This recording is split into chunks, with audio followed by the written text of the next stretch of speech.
generator to here. So you just select your source there like you did before. With generator and shore power. From here, it goes right to the inverter charger. So if we turn off, you can actually see the control panel for the inverter charger right there. If we turn this off, you see the power shuts down there. There's no lights. No indicator lights. Yeah. Okay. So you turn power on. Give it a second, it'll kick on. That's right.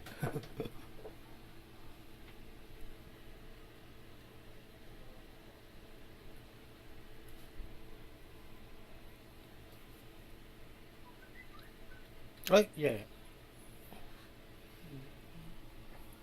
So then that's back on. Once that's on, it will send power to here. Now it has a 2-minute break when it's just on the charger from when power is supplied to that to when it puts power to the panel. And it does that in case you have like a generator running. It gives 2 minutes or so for the generator to warm up and stabilize. And after that 2 minutes, you'll hear it click, and then it'll put power to the panel here. Okay. You have a choice on here of charger only or on. And what on will do is it will seamlessly switch between charger and inverter depending on the power load.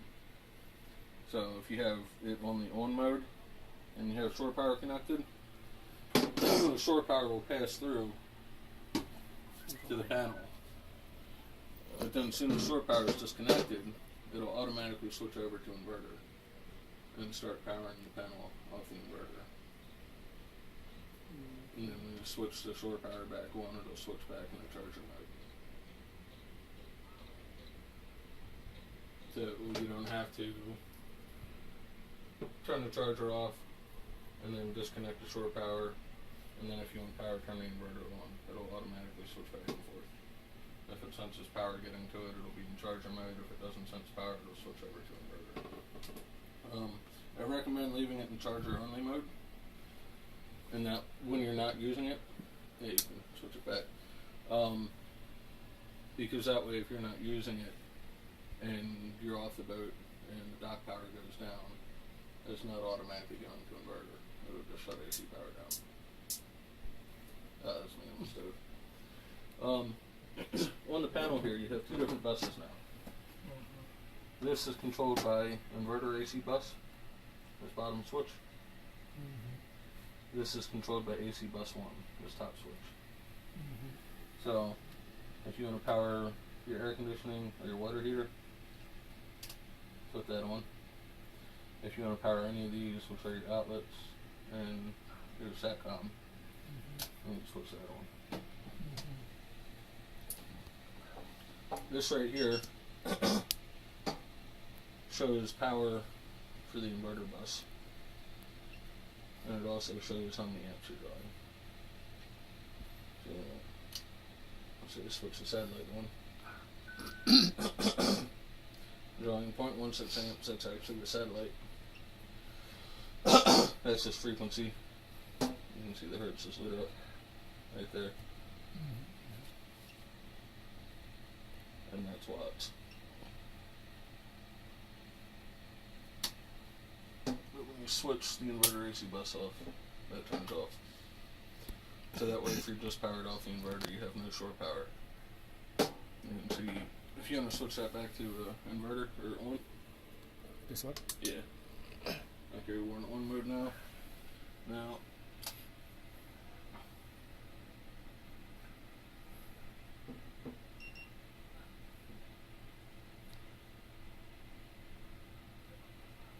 so we're in float mode right now. You can actually see the battery is still charging a little bit. What we're gonna do is turn the shore power off. You can see you're not charging anymore. That's off, but you see the light on. See the light on? It says inverter on. Just automatically switch to the inverter, and you can see you still have power right there. Right now you're just running off the batteries.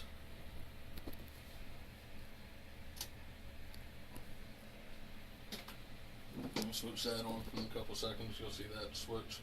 No, there's Oh. a switch there, but you'll see it switch from inverter to mains on.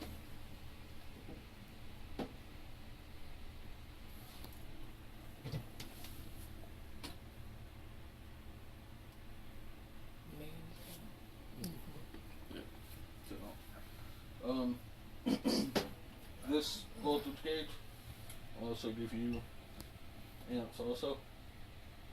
Right now you're going 20 amps. What that is just the consumption on these and these right here. That doesn't account for how much charger the inverter or anything's drawing. That just shows you how much current you're drawing with your panel. And the voltage. The center gauge. This covers all the systems on the boat. You see battery 1, that's your house bank, it's 12.93 volts. You see DC amps, which is at 11 amps now, and it's dropping. That's positive amps, which means that's power coming from the charger into that. You also see that when you're running the main engine and the alternator's charging the battery. You'll see positive amps right there. Otherwise, it'll be a negative. Otherwise, it'll be negative if it's at all. So this will keep track of how much power is going into and out of your batteries, and you also have percentage of charge, which is at 99% right now. I've preset an alarm in there to alert you when it drops below 45% of charge, and this will be once it drops, so you know it's time to charge the batteries. Below that, you have your AC volts, and you also have your AC amps. Now the AC amps is total amperage consumed from the shore power cable coming in. So that includes how many amps the charger is using and how many amps everything in the panel is using also.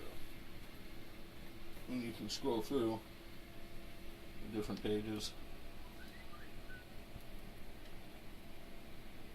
As battery 1, your DC amps. Battery 2 is your start battery. So it's 12.99. And that's 13 volts, so you can tell that they're linked right now. When they're not linked together, you'll see two different voltages. So you can tell if your engine start battery is charging without having to put a meter on it. This right here, amp hours remaining, 449 amp hours. So you have 450 amp hour battery bank. So that will actually count how many amp hours are consumed and tell you how many amp hours you have Including left. the starting battery or No, just your house. excluding? Just the house one. Just the house one. And then stated charge cycles. Which will actually, once it drops down, you bring it back up, it'll tell you how many battery charge cycles you have on it. Right there, you have AC volts, AC amps, your AC watts. You're drawing 0.3 kilowatts. Now it's useful if you're on the generator. You can actually see how many kilowatts you're putting on the generator, so you can monitor the load on the generator.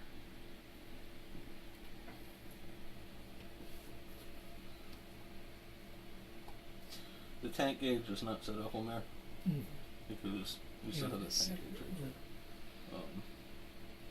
I hear battery 1 voltage, battery 2 voltage. You can just scroll through.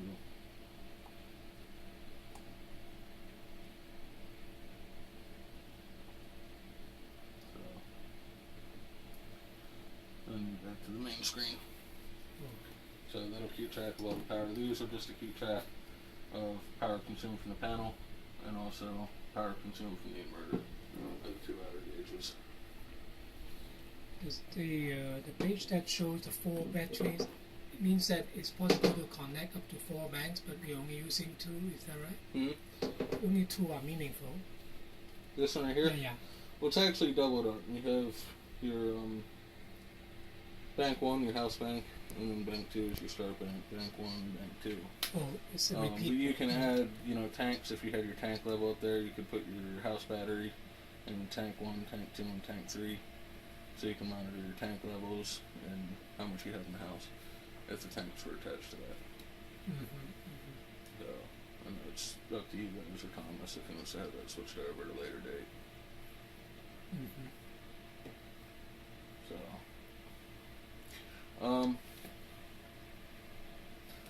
the other thing on this. The multi-control panel right there.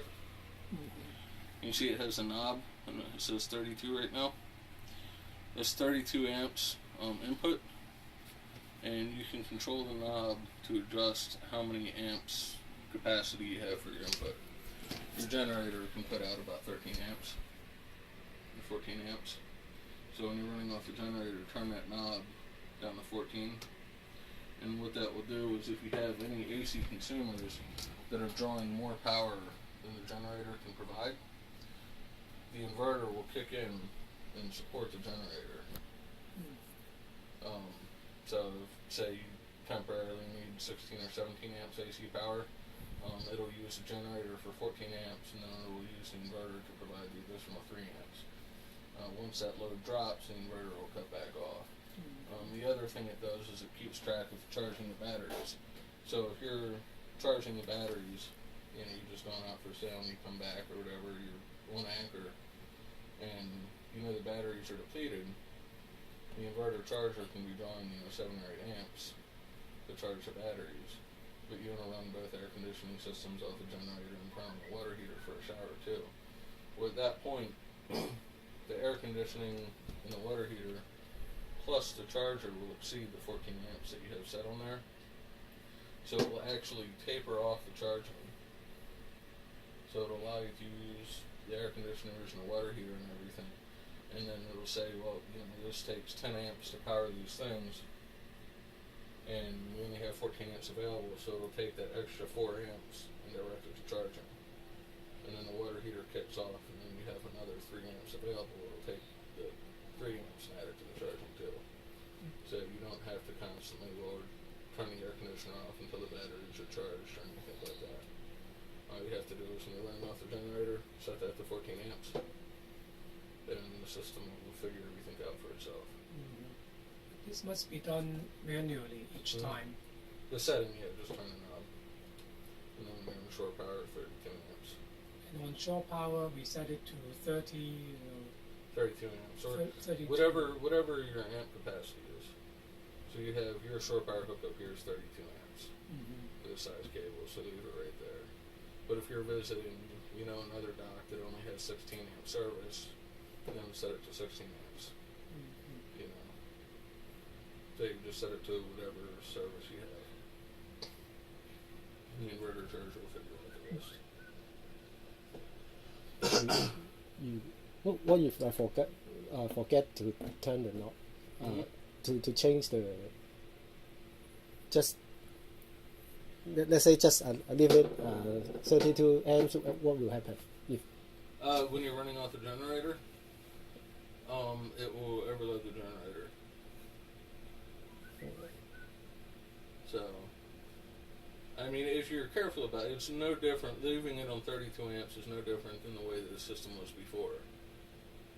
But before, if you wanted to run the air conditioners and charge the battery at the same time, maybe, run one air conditioner and the water heater and the battery charger, and then once the batteries came up, you'd turn the charger off and turn on the other air conditioner or something like that. When that's set properly, you don't have to worry about that. It automatically takes care of everything for you. That's just what you're doing right there is telling the computer how much power it has to play with.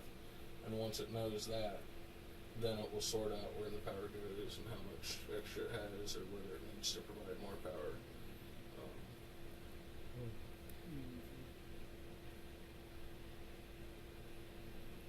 So now the whole system is fairly sort of bomb-proof, or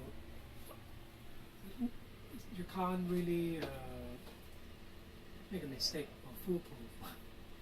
Yeah, it's pretty straightforward. You have your DC main switch right here, right? Which covers this part of the panel. Well, it just did the same thing over here. So you have your AC bus main, which is this right here. And you have your inverter AC bus, which is this right here.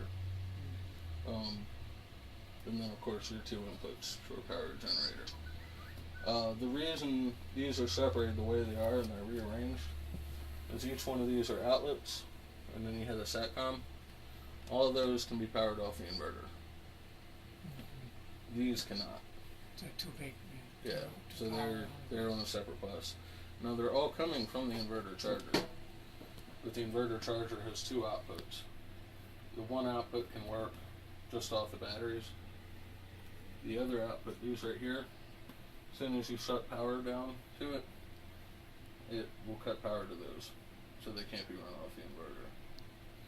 But if you're on shore power, or the generator, and say you need more power than it can provide, the inverter will kick in to assist these loads. So you start up load for an air conditioning unit or something like that, the inverter will kick in. But as soon as it sees the input, the AC input disappear, it disconnects those loads automatically.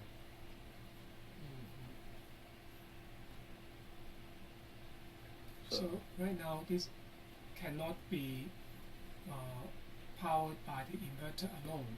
Correct. So the shore power it relies on shore power for supply, Yes. and then only when it's a temporary drop, then the inverter will still step in to stabilize. Yes. Yeah. As long as it has, shore power generator power going to it, then it can assist, use the inverter to assist. But as soon as that source power disappears, it'll disconnect those. And they won't work.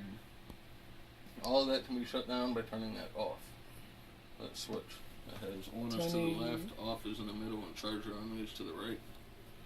If you put that switch in the middle, you're turning the inverter charger off, and that will also disconnect all your AC loads. And when running the engine, just normal motoring, then you don't have to do a thing. You just because it's a separate circuit charging the battery when using the engine. Yeah, when using the engine, you have a switch out there by the control panel for on, off, and auto for the relay. So if that's an auto or on, then it will connect the two battery banks, the engine and the start battery. And the alternator will charge the engine battery, and through the relay it will charge the house bank. So you don't need to turn that off. If you're running on the independent from each other. Yeah, if you're running on the engine, you're going to be offshore power. So that would be in inverter mode or turned off. So it's not going to be charging the batteries from two separate sources.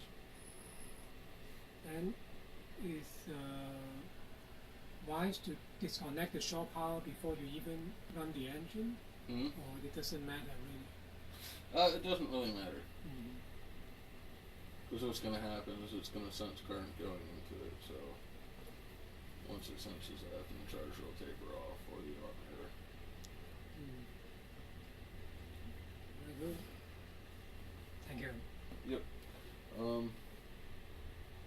Yeah, pretty much everything on here is similar to the way it was before, except for the stupid combined switch and all that. The big difference with the setup, beyond that, the control panel, I think this gauge is better than the touchscreen. I don't know how well you like that. The Mastervolt touchscreen to figure out power consumption and all that. It was not fully functional anyway. Yeah. And the other issue with it too, which is corrected now, it measures the current in and out of the batteries through a current shunt, which is on the negative cable. And the way it was wired before is you had your charging from the engine alternator to the engine start battery, and then the negative cable went straight to the house battery. So whenever you're running the engine that was charging the house bank, that was never accounted for in the old screen. So you never had an accurate measurement of how much power was in the batteries. Because where this you can see plus amperage, positive amperage when it's charging, the engine alternator never would have showed up there. So that's been rewired, so when you're running off the engine, you'll be able to see that. The other major difference is now all of this runs through the inverter charger. All your AC power. That's why I mentioned to you about the air conditioner starting up, because you can actually, the inverter has to really kick in pretty hard, and it's actually still the inverter once or twice Let's see.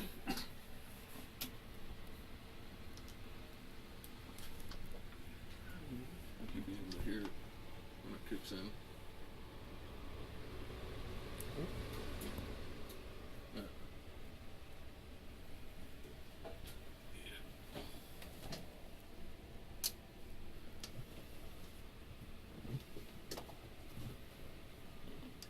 I think there's something wrong with this control panel. Sometimes it works, sometimes it Yeah. doesn't.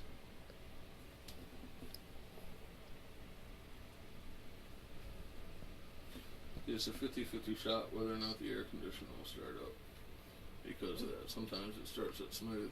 Now there should be a self-start on that, and when you use the control panel, when you turn it on from the control panel, the self-start should kick in. Which control panel? That one right there. This one. Yeah, but I couldn't get the compressor to turn on from there.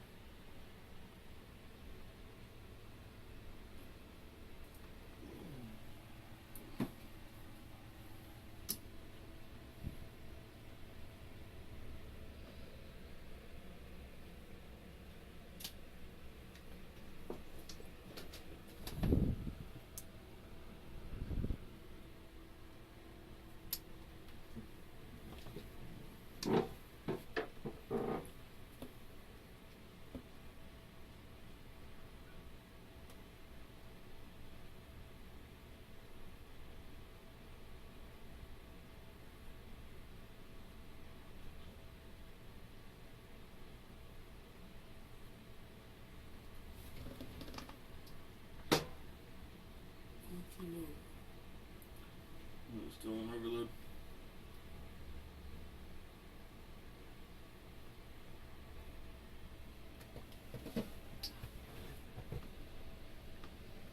佢話隔離嗰隻 Sense 咧，5月嗰時候都有雷電擊中，係咪？好多嘢都，因為佢又冇嗰條地線嘅，嗌咗佢整咁，嗰陣時我哋都嚟咗啦。如果打中佢，咪都係打中我哋啦。咁樣計嘅咩？我哋職位仲高過佢。唔係咁計嘅嘛。係啊，咁近，你點會走得開？佢喺你隔離啫嘛，打中佢唔打中你。唔係咁計嘅喎，佢中一隻就一隻㗎嘛。跳啊！你隻手喎。佢又冇嘢燒啊？佢呢度冇嘢燒喎嘛？5月喎。帆船喎。我知啊，我哋呢隻冇。Let's see if it took the RCD.